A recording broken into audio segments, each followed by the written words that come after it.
ان کے خلاف کوئی بھی جاتا ہے تو وہ غصے میں آ جاتی ہیں۔ اس دن سے یہی کچھ تو ہو رہا ہے، ہم کچھ بھی آپی سے بات کرنے کی کوشش کرتے ہیں تو آپی ہم پر غصہ ہوتی ہے، اور اگر ہم ان کی بات نہیں مان رہے تو وہ بھی بہت زیادہ غصے میں آ جاتی ہیں اور ہائپر ہو جاتی ہیں۔ اسی لیے ہمیں لگتا ہے کہ آپی کو ایک سائیکیٹرسٹ کو دکھانا چاہیے۔ جس کے بعد عدنان کو عثمان کی یہ بات اچھی نہیں لگتی اور وہ اسے بولتا ہے کہ عثمان تم ایسا کیوں سوچ رہے ہو اور کیوں بات کو خامخواہ بڑھا رہے ہو، آخر کیوں تم ہمنا کے پیچھے لگ کر ایسی باتیں سوچ رہے ہو؟ آپی نے آج تک جو کچھ کیا ہے وہ سب ہمارے لیے ہی تو کیا ہے، اور انہوں نے اتنا بڑا بزنس اور گھر ایسے تو نہیں بنا لیا۔ اگر انہیں کوئی ایسا مسئلہ ہوتا تو ان کی طبیعت خراب رہتی، ایسا کچھ بھی نہیں ہے، یہ تم لوگوں کا وہم ہے۔ ہاں تم دوسرے آپشن کے بارے میں سوچ سکتے ہو، جو بات تم شادی کی کر رہے ہو، اگر ابھی بھی تم لوگ چاہتے ہو کہ آپی کی شادی ہو سکتی ہے، ان کی عمر ہے، تو اس بارے میں ہم سوچ سکتے ہیں۔ اور پھر یہ سارے بھائی یہی طے کرتے ہیں کہ آخر اب سارا آپی کی شادی کروائی جائے گی اور ان کے لیے رشتہ دیکھا جائے گا۔ جس کے بعد سارے گھر چلے جاتے ہیں اور جیسے ہی رات ہوتی ہے تو سارے اپنے کمرے میں موجود ہوتے ہیں۔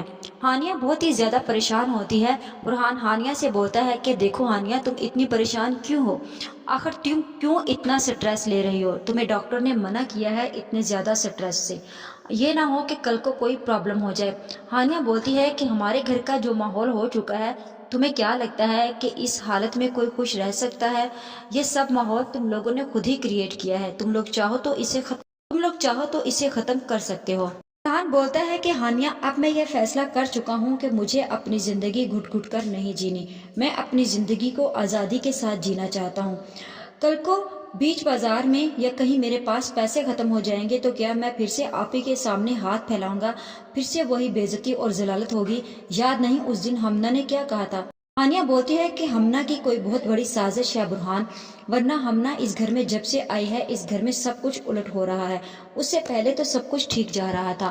جس کے بعد ہانیہ بولتی ہے کہ مجھے تم لوگوں کا ساتھ نہیں دینا۔ برہان بولتا ہے کہ ہانیہ تم اس بارے میں مت سوچو، اور نہ ہی تمہارے لیے ابھی اس بارے میں سوچنا بہتر ہے۔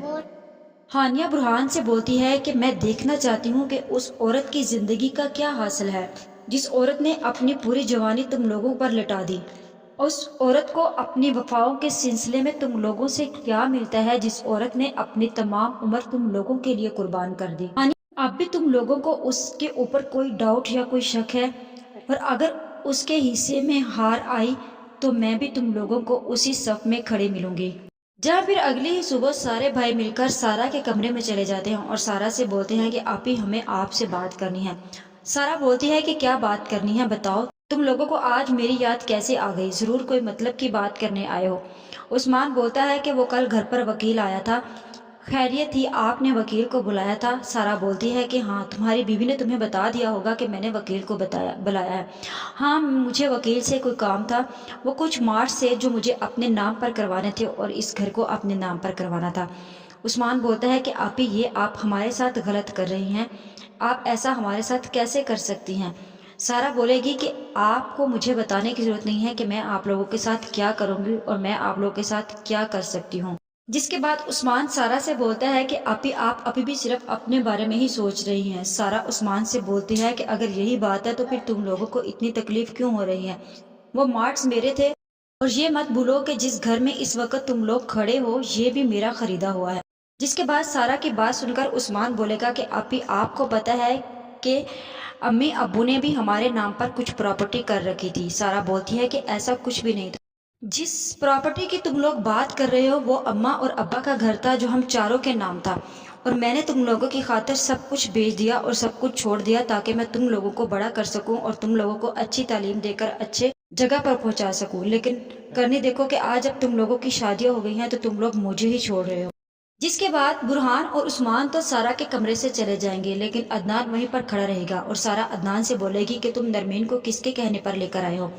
تمہیں پتا ہے کہ عدنان تم نے یہ حرکت کر کے میری نظروں میں تم بھی گر گئے ہو، کیونکہ تمہیں نہیں پتا کہ میں یہاں پر آنے سے پہلے نرمین کے گھر گئی تھی نرمین کو لینے کے لیے، وہاں پر مجھے جا کر پتا چلا کہ برہان اور تم اسے وہاں سے لے آئے ہو۔ عدنان بولتا ہے کہ آپی میں نرمین کو لے کر آیا تھا کیونکہ نرمین بہت ہی زیادہ پریشان ہو رہی تھی اور رو رہی تھی، اسی لیے مجھے لگا کہ نرمین کو اس بات کی سزا نہیں ملنی چاہیے، آخر اس نے کیا ہی کیا ہے اور اس کا قصور ہی کیا ہے، لیکن مجھے آپ سے یہ بات کرنی کہ آپ کب تک ایسے اکیلے یوں رہیں گے، ہم چاہتے ہیں کہ آپ کی شادی ہو جائے اور ہم آپ کے لیے بہت اچھا رشتہ دیکھیں گے۔ سارا عدنان کے منہ سے یہ بات سن کر ہکی بھکی رہ جاتی ہے۔ وہ سوچتی ہے کہ آخر ایک عدنان تھا جو میرے ساتھ کھڑا تھا، آج اس نے اتنی گھٹیا بات کر دی، آخر وہ بھی ہمنا کی باتوں میں آ گیا۔ سارا عدنان کے منہ پر ایک زوردار تھپڑ مارے گی، اس سے بولے گی کہ شرم آنی چاہیے تمہیں، تم اس عمر میں میری شادی کروانے کی بات کر رہے ہو، تم سوچ کیسے سکتے ہو یہ سب کچھ؟ لیکن مجھے ایسے ہی لگ رہا ہے کہ یہ سب فورس کریں گے، جس کے بعد یہ سارا کی دوست سے ملیں گے اور سارا کی دوست کو بھی کنوینس کریں گے کہ سارا آپی کی شادی کر دی جائے، اور پھر یہ سب مل کر مجھے ایسے ہی لگتا ہے کہ جیسے اب سارا کی شادی کرنے والے ہیں۔ آپ سب لوگوں کی اس بارے میں کیا رائے ہے؟ کیا اب سارا کی واقعی شادی ہو جانی چاہیے؟ آج کی ویڈیو کا اختتام یہیں پر کرتے ہیں، مزید اس بارے میں نیکسٹ ویڈیو آنے پر ڈسکس کریں گے۔ ویڈیو اچھے لگے تو چینل کو سبسکرائب کر دیں، ویڈیو کو لائک اور شیئر کرنا مت بھولیں۔